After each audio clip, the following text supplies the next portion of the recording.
Heart beat scan ఒక్క second లోనే world class 640 slide CT scan ఇప్పుడు మీ విస్టా ఇమేజింగ్ బంజారా హిల్స్ లో. పొద్దున్న లేవగానే కార్బోహైడ్రేట్ రిచ్ బ్రేక్ఫాస్ట్ చేయొద్దు. మనం ఏంటి ఇంత అన్నము లేదంటే ఇడ్లీ దోశ అన్నిట్లో కార్బోహైడ్రేట్సే. ఓకే, ప్రోటీన్ అనేది లేదు. సో ఫస్ట్ మీల్ ఏదైతే ఉంటుందో అది ప్రోటీన్ ఉంటే చాలా మంచిది.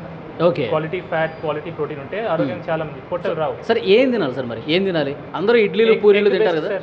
కోడిగుడ్లు బెస్ట్ నాన్ వెజిటేరియన్స్ అయితే.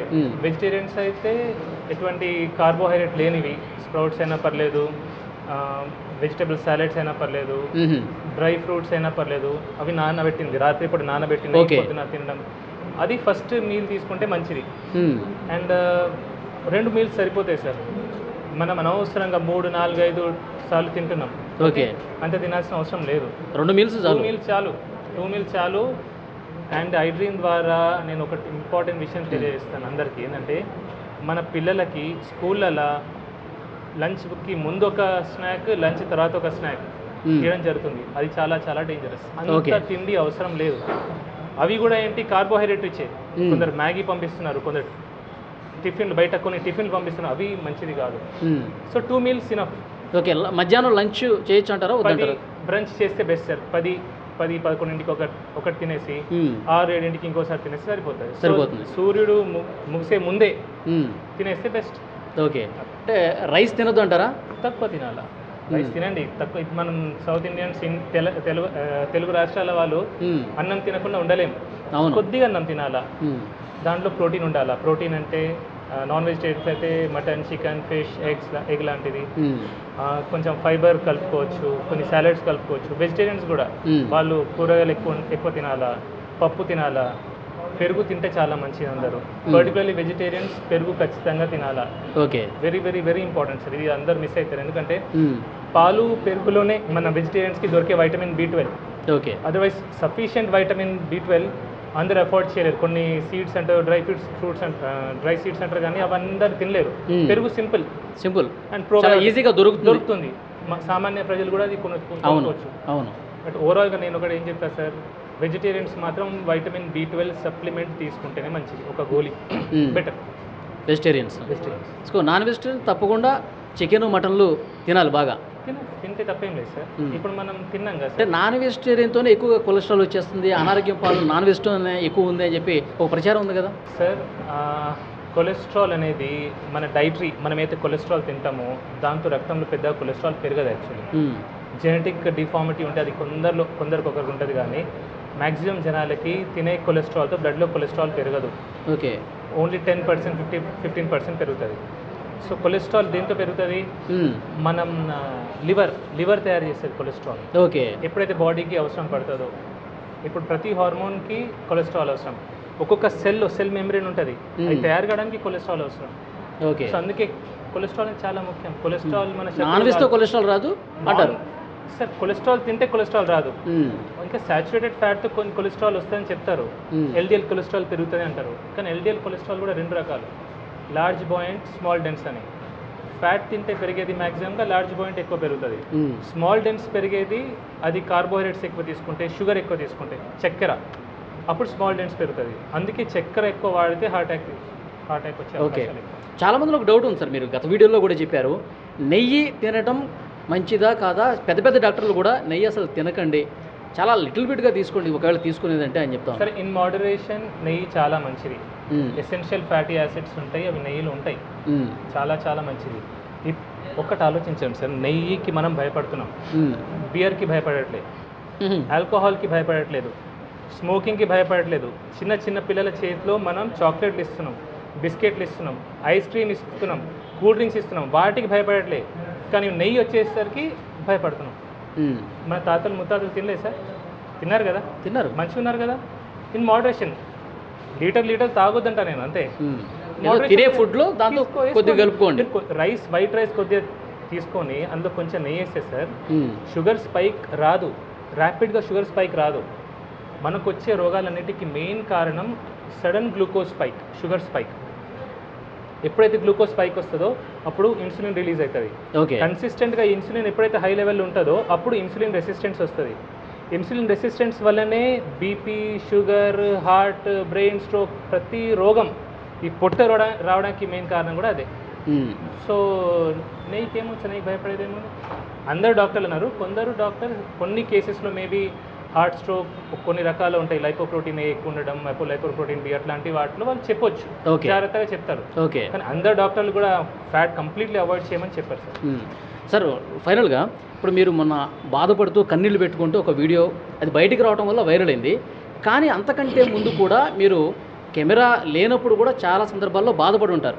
చాలా సందర్భాలు అంటే మీ డాక్టర్ అయిన తర్వాత ఇన్ని కేసులు చూసిన తర్వాత మీరు బాగా బాధపడ్డటువంటి సిచ్యువేషన్ అంటే ఏ పేషెంట్ని చూసి ఇంకా మనసు చలించిపోయింది మీది?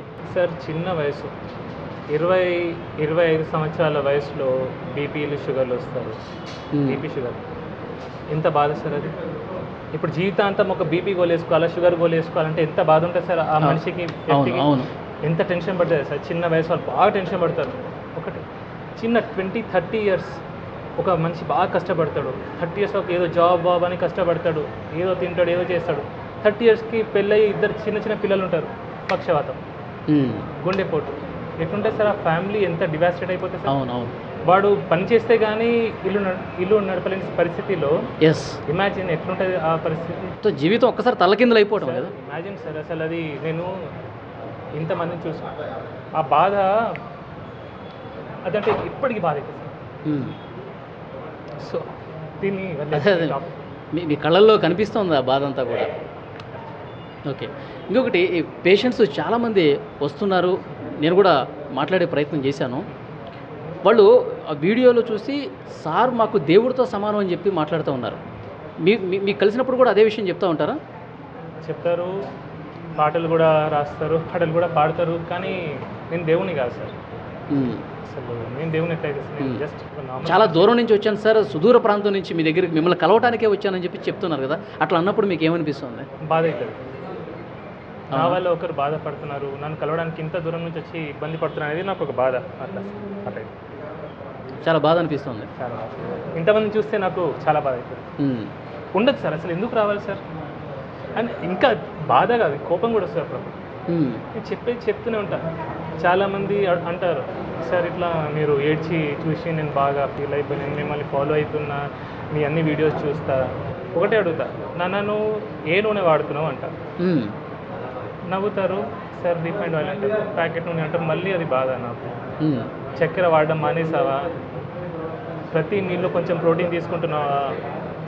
సో నేను చెప్పేది ఆచరించకపోతే నన్ను ఎంత ప్రేమించినా ఏం లాభం సార్. ప్రేమ ఎప్పుడు కనిపిస్తుంది సార్? ఇప్పుడు ఒక మనిషి నేను ప్రేమించిన అంటే దాని మీనింగ్ ఏంటి? ఆ మనిషి చెప్పేది వినాలా, ఆచరించాలా. ఆచరణలో పెట్టకుండా జస్ట్ మిమ్మల్ని అభిమానిస్తా, నేను ప్రేమిస్తా. చాలామంది సార్ ఇప్పుడు నన్ను ఫాలో చేస్తా, చాలామంది ఫాలో అవుతున్నారు, చాలామంది పెరిగారు. కానీ ఏం లాభం సార్ అది? అసలు చెప్పింది విననప్పుడు ఏం లాభం అంటారు? అంతే కదా సార్.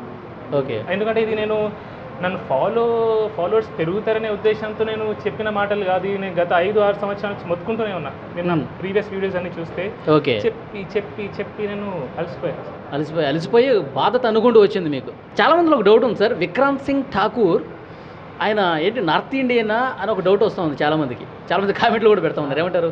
ఇది ఇక్కడేనా పుట్టి పెరిగింది? 4 fathers నార్త్ ఉండే సార్. అది అంత ఎగ్జాక్ట్లీ బ్యాక్గ్రౌండ్ నాకు తెలియదు. మా మదర్ టంగ్ హిందీ.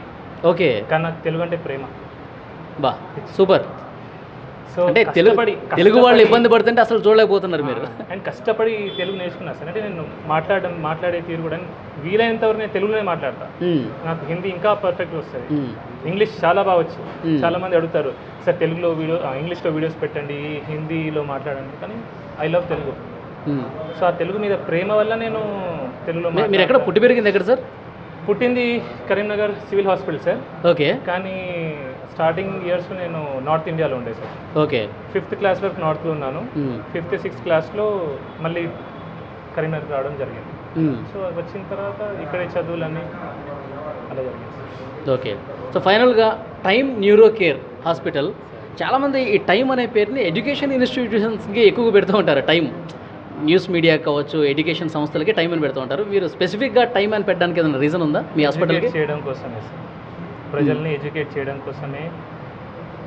నేను ఒకరినైనా సరే 10 మందినైనా సరే మార్చగలిగితే అయితే ఒక సంతోషం ఇప్పుడు ఉంది సార్. ఎందుకంటే కొన్ని చోట్ల నేను వింటున్నాను, ఇస్కాన్లో కొన్ని చోట్ల ఈ ప్లాస్టిక్ ప్లేట్స్ పోయి వాళ్ళు బ్యాంబూ ప్లేట్స్ స్టార్ట్ పెట్టారు. అవును.